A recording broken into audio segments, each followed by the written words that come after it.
लोग करेंगे, क्योंकि हमारी पार्टी राष्ट्रीय लोकदल जो है ठीक है, वो ठीक है। किसानों की पार्टी है। आदिल हसन आजाद जी, मेरी आवाज आ रही है आप तक? जी जी आदिल जी, आज का ये मरहला बहुत इंपॉर्टेंट है मजलिस इत्तेहादुल मुस्लिमीन के एतबार से अगर देखा जाए, क्योंकि यहां पर इस मरहले में मुस्लिम वोटर्स की तादाद काफी ज्यादा और काफी ज्यादा उम्मीदवार एमआईएम ने उतारे भी हैं। तो यहां से आप लोगों को एक बड़ी उम्मीद होगी आज के इस मरहले से। ये बेशक हमारे बहुत मजबूती सहारनपुर हो, देवबंद हो, मुरादाबाद हो, यहाँ पर मजबूती संभल हो, यहाँ से मजबूती से चुनाव हमारे प्रत्याशी लड़ रहे हैं और इंशाल्लाह उम्मीद है कि जनता की साथ रहेगा और अल्लाह ने चाहा तो इंशाल्लाह कामयाबी मिलेगी। भाजपा से मुरैना भाई ये पूछ लीजिए, एपीजी शिपयार्ड जो बैंकिंग फ्रॉड है आजादी के बाद का 23,000 करोड़ का, इससे बड़ा आज तक फ्रॉड नहीं हुआ था। और जितने लोग भी विदेश भागे हैं सबका रिश्ता कहीं ना कहीं मोदी जी से है। 2019 में केंद्र सरकार ने दिया था जमीन, मोदी जी ने दिया था जमीन एपीजी शिपयार्ड को, 5 साल लग गया फायर करने। देश को, जनता को क्या मोदी जी कह रहे हैं कि मोदी जी ने तो दावा कर दिया कि फिर से हम जीत कर आ रहे हैं यूपी में, सरकार बीजेपी की बनने जा रही है। तो 10 मार्च उत्तर प्रदेश के अवाम नारा दिए, 10 मार्च भाजपा साहब, ये तो उत्तर प्रदेश की अवामी ने नारा दी है। ऐसा थोड़ी है कि कोई और दिया। इसका जो ठोक दो की नीति है, ठोक दो की नीति है, इनको पता चल जाएगा कि जनता जब बैलेट पे ठोकती है तो क्या होता है।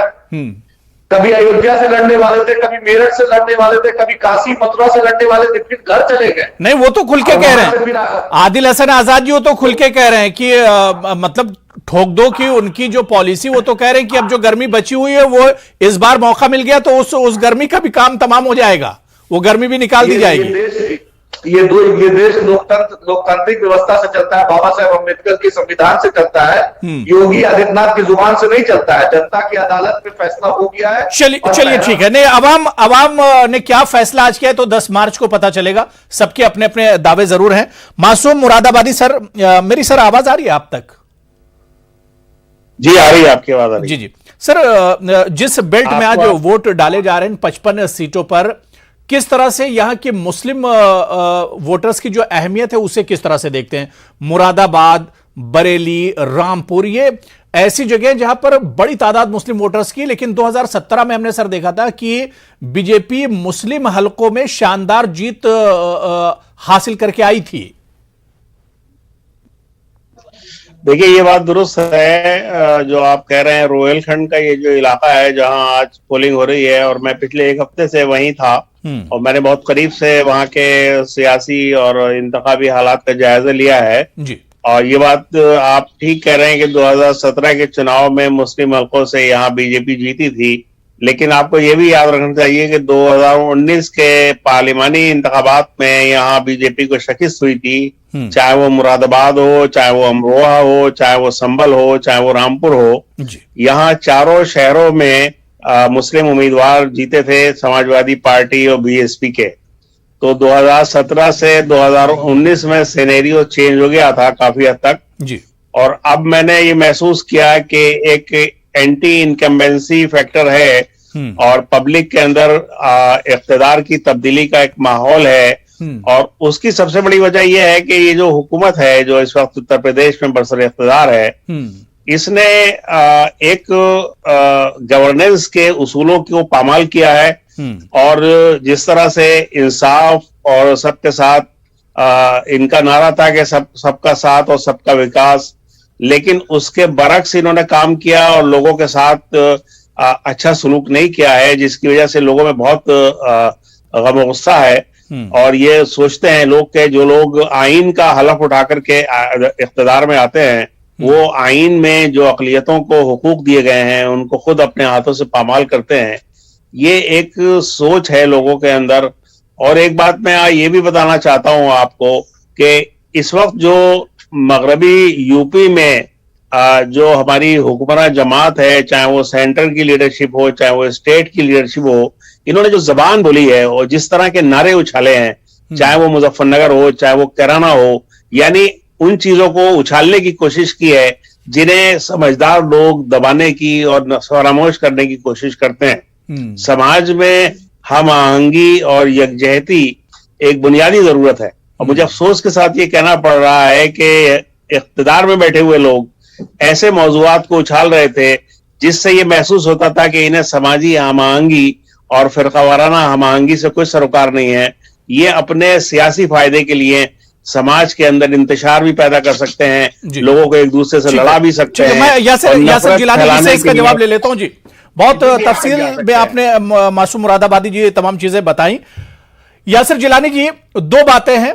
आप ही की सरकार का नारा है कि सबका साथ, सबका विकास और सबका विश्वास भी, और आप ही के जो लीडर हैं वो कहते हैं कि मुकाबला 80 और 20% के दरमियान है। सबका साथ, सबका विकास भी, और फिर एक लाइन भी आप खींच देते हैं 20% और 80% के दरमियान। कैसे यासिर जिलानी जी लोग कैसे एतबार करेंगे, कैसे भरोसा करेंगे? मुझे नहीं, अब 80 और 20% को डिस्क्राइब करने वाले जो लोग जो हाशिए पे जा चुके हैं, जिनके दिलो दिमाग में सिर्फ नफरत है और विक्टिम कार्ड प्ले करना है, अपने आप को विक्टिमाइज करके ये सोचना है क्योंकि उन्होंने कुछ करना नहीं है, जिस विचारधारा के साथ वो जुड़े रहे, जिस विचारधारा की लोगों ने उनके कंधे के साथ सहाफत की, उनके कंधे के साथ मिलकर सामाजिक कारकुन के कार्यक्रमों को आगे बढ़ाने की कोशिश करी, आज वो विचारधारा हाशिए पे है। आज विकास का उत्तर प्रदेश में बोलबाला है। तो इस तरह की वो, क्योंकि उनका गुस्सा है, उनकी नाराजगी अपने आप से है, वो जिस लक्ष्य को कोशिश करते हैं कि प्राप्त करने की, वो उसमें नाकामयाबी होती है, क्योंकि यहां पे एक ऐसी लाइन खींच रखी है इस सरकार ने जिसमें जीरो टॉलरेंस है भ्रष्टाचार के लिए, जीरो टॉलरेंस है अपराध के लिए।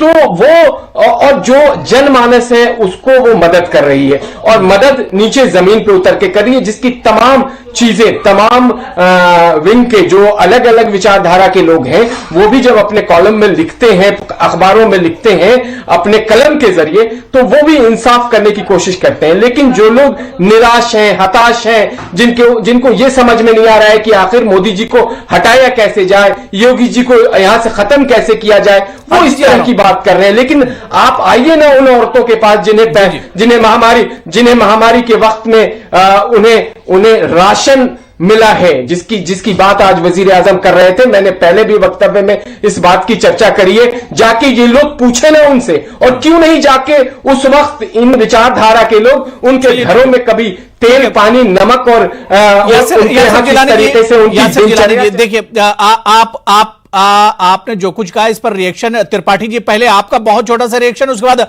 आदिल हसन आजाद जी। 30 सेकंड आप लोगों को।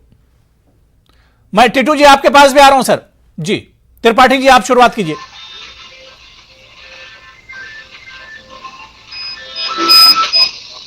त्रिपाठी जी मेरी आवाज आ रही है? जी आवाज आ रही है। जी तो शुरू कीजिए, आप क्या कहना चाह रहे हैं? मैं कहना चाह रहा हूं कि सैयद यासिर साहब ने आपके सवाल के जवाब में बोलना शुरू किया और कहा जो 80-20 की बात करते हैं, आज जनता उनको हटा रही है। इसका मतलब ये मान रहे हैं कि योगी जी को हटाया जा रहा है। आज भी सुबह योगी जी ने इंटरव्यू दिया, चुनाव आयोग भी उस पर कोई नजर नहीं रखे हुए है। चुनाव आयोग को सोचना चाहिए, चुनाव है योगी इंटरव्यू देते हैं, उसमें बार आ रही है सीटें 300 प्लस, और अभी आपने क्या 300+ सीटें आ रही है भारतीय जनता पार्टी के उत्तर प्रदेश में। हमने 2014 में हराया आपको, हमने 2017 में हराया, 2019 में हराया, और 2022 में हम हरा रहे हैं सबको, और 300 से ज्यादा सीटें आ रही हैं। आप ख्वाब देखते रहिए, सपने देखते रहिए, आपको कोई एक्सेप्ट नहीं करने जा रहा है उत्तर प्रदेश में। उत्तर प्रदेश की सरकार जिस तरीके से सबके साथ और सब जनमानस के साथ मिलकर काम कर रही है, उनको कोई भी उनका मुकाबला किसी ऐसी विचारधारा से हो ही नहीं सकता। चलिए विचारधारा विध्वंस विचारधारा की बात वन बाय वन एक एक करके बात रख लीजिए। मैं जिसके पास जा रहा हूं, टिटू जी, इंद्रजीत टिटू जी, जल्दी से आप अपनी बात, सर 30 सेकंड दे रहा हूं, उसके बाद आदिल जी मैं आ रहा हूं जी। ठीक है यासिर जिलानी जी मैं आ रहा हूं। यासिर जिलानी मैंने काफी टाइम आपको दिया, आ रहा हूं जी। इंद्रजीत जी, मान लो मेरा या आपका बच्चा गलती करके आ जाए जी और वो कहे पापा मुझे बचा लो, तो मैं जब सामने वाले से सिफारिश करूं तो उसको मैं बताऊं, या तो स्पष्ट बताऊं कि मेरा बच्चा गलती कर रहा है लेकिन मैं माफी चाहता हूं। एक ये तरीका है कि मैं गलती करने के बावजूद भी ये कहूं कि मेरे बच्चे ने गलती करी ही नहीं है। दो चीजें हैं, सरकार ने करा कुछ नहीं, जुमलेबाजी करी, और उसके बाद फिर हमें धमका रहे हैं कि 300 से ऊपर सीटें हम लेके आ रहे हैं। ये दो चीजें कैसे चलेंगी? जब कितना आपने रोजगार युवा को दिया आपके सामने है, कितने पर्चे आपने बच्चों के पेपर लीक करे वो आपके सामने है। 700 मैं वही तो कह रहा हूं कि आवाम के सामने सब कुछ है।